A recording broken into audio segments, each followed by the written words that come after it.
이 영상을 끝까지 보시면 바로 다음 날부터 효과가 체감될 것입니다. 집중력이 2배 이상 올라갈 것이고 하루를 낭비했다고 생각드는 날도 굉장히 줄어듭니다. 집중력이 2배 이상 오르면 무엇을 하든지 2배 이상 효과를 보실 겁니다. 머릿속으로 집중해야지 라고 생각하면 효과가 없습니다. 지금부터 말씀드리는 방법들은 구글, 아마존, 애플 등 세계적인 기업들에서 사용하는 방식인데요. 첫 번째는 바로 데드라인 설정입니다. 식상하다고 생각드시나요? 끝까지 들어보시죠. 어떠한 일이든 마음가짐만으로 일을 해내는 게 쉽지 않습니다. 특히 자기계발 같이 데드라인도 없고 평가할 수 있는 지표도 없는 것들은 더 쉽지 않죠. 수험생 시절을 한번 떠올려 볼까요? 수능이 일주일 앞에 있다면 누구나 최선을 다해서 공부를 하겠죠. 하지만 수능이 57일 남았다, 323일 남았다. 그럼 집중하기가 쉽지 않습니다. 결승선이 코앞에 있다고 생각하면 누구나 최선을 다해서 하기 마련입니다. 그럼 데드라인을 어떻게 설정하느냐? 데드라인을 설정하는 가장 좋은 도구가 있습니다. 말씀드렸던 구글, 애플, 아마존 이런 데서 다 쓰는 도구입니다. 이 도구는 바로 구글 타이머인데요. 구글의 인재들이 사용해서 구글 타이머로 불립니다. 이 타이머가 다른 타이머랑 차이점이 뭐냐고 물어본다면 데드라인이 시각적으로 보인다는 것이에요. 이 타이머로 데드라인을 1시간마다 계속 설정을 하는 겁니다. 이 타이머는 1시간 단위로 시간을 설정할 수 있고 그 1시간이 빨간색으로 직관적으로 보입니다. 시간이 지나면 빨간색 면적이 줄어들어 시간이 줄었다는 것을 직관적으로 알 수 있습니다. 공부를 하든 업무를 하든 1시간 혹은 30분 단위로 시간을 맞춰 놓으면 집중력이 엄청나게 높아집니다. 만약 5분 10분 남았다면 쉬는 시간 전까지 스퍼트를 올려 집중을 유지할 수 있습니다. 그래서 1시간 단위로 집중력을 엄청나게 높게 끌고 갈 수 있는 것이죠. 이 시계를 쓸 때와 쓰지 않을 땐 효율이 엄청나게 차이가 큽니다. 그리고 쉬는 시간도 원하는 시간으로 정해놓고 쉴 수 있기 때문에 쓸데없는 시간을 낭비하지 않습니다. 50분 동안 엄청나게 집중하고 10분 휴식 혹은 25분 집중해서 일을 하고 5분 쉬는 것을 권장하고 있습니다.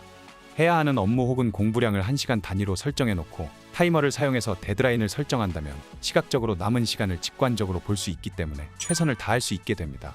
특히 핸드폰을 자주 보는 습관이 있다면 업무 시간 50분은 핸드폰을 절대 보지 않겠다 정해놓고 쉬는 시간 10분 동안에만 보는 것입니다. 일단 한번 써보시면 왜 구글 인재들이 사용하는지 알 수 있습니다.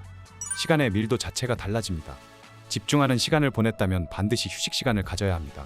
과학적으로 사람이 최대한의 집중력을 사용하는 시간은 40분이기 때문에 5분에서 10분의 휴식은 반드시 가져야 하고 쉬는 시간에 가벼운 산책, 계단 오르내리기, 수분 충전을 반드시 해주어야 합니다.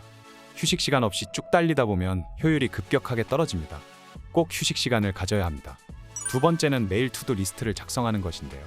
업무 혹은 공부를 시작하기 전에 오늘 해야 할 일을 눈에 보이는 것부터 시작하는 게 아니라 오늘의 전체적인 일정이 어떻게 돌아갈지 시뮬레이션 돌려보는 거예요. 투두 리스트를 작성할 땐 꼭 잘 보이는 곳에 작성해 두어야 하는데요. 핸드폰 앱을 사용하시는 경우도 있는데 앱은 가급적 쓰지 않는 것이 좋습니다. 수시로 핸드폰을 보시는 분들은 앱을 보려고 핸드폰을 만지다가 잠깐 카카오톡 확인하고 SNS를 확인하고 이러면서 낭비하는 시간이 생기기 때문입니다.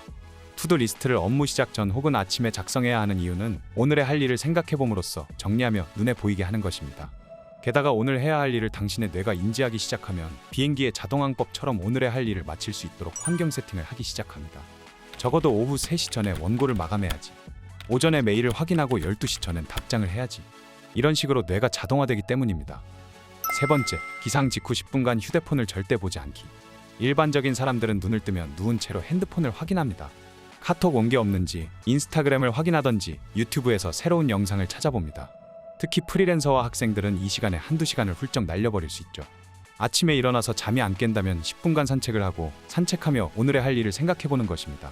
233명의 억만장자를 조사한 부자 습관, 가난한 습관의 저자가 말하길, 많은 억만장자들은 아무도 연락 오지 않는 이른 아침 시간을 활용하여 오늘 하루를 생각하고 자기 자신에게 투자하는 자기 개발을 한다고 합니다. 대부분의 사람들이 하루 업무를 9시부터 시작합니다. 9시부터는 쏟아지는 메일, 결제 서류, 회사 업무 등을 보느라 집중할 수 있는 시간이 극히 적어지기 때문입니다. 아침에 일어나서 휴대폰을 보는 것이 아닌 독서, 운동, 명상을 하거나 직무 혹은 커리어에 도움이 되는 공부를 하는 것입니다. 성공하려면 정신을 발전시키고 지식을 확장하고 기술을 연마하는 활동을 매일 해야 합니다. 그리고 이 활동을 최소 하루 30분을 해야만 하죠. 지식과 배움은 성공을 향한 토대이자 도약판이기 때문입니다. 마지막으로 오늘 영상을 정리해드리자면, 첫 번째, 구글 타이머를 사용하여 누구에게나 공평한 하루 24시간을 더 효율적으로 사용하는 것입니다. 두 번째, 매일 일을 시작하기 전 기상 직후에 투두 리스트를 작성하는 것입니다. 투두 리스트를 작성하면 오늘 반드시 마쳐야 하는 일을 시각적으로 보게 되어 효율이 좋아질 뿐만 아니라 뇌가 이를 인지하는 순간 자동적으로 일을 마치게끔 환경 설정하도록 도와주기 때문입니다. 세 번째, 아침 시간을 핸드폰과 함께 보내지 않는 것. 이른 아침 시간은 그 누구에게도 방해받지 않는 소중한 시간입니다. 그 시간을 SNS로 낭비하지 않고 자기에게 투자하는 시간을 만들어야 합니다. 처음부터 하루 30분씩 시간을 내어 자기 개발을 하는 것이 어렵다면 간단한 산책, 명상부터 시작해보세요. 만약 당신이 세 가지 습관을 모두 실천하게 된다면 당신의 인생은 기하급수적으로 변할 것이며 여태까지의 인생과 180도 달라지게 될 것입니다.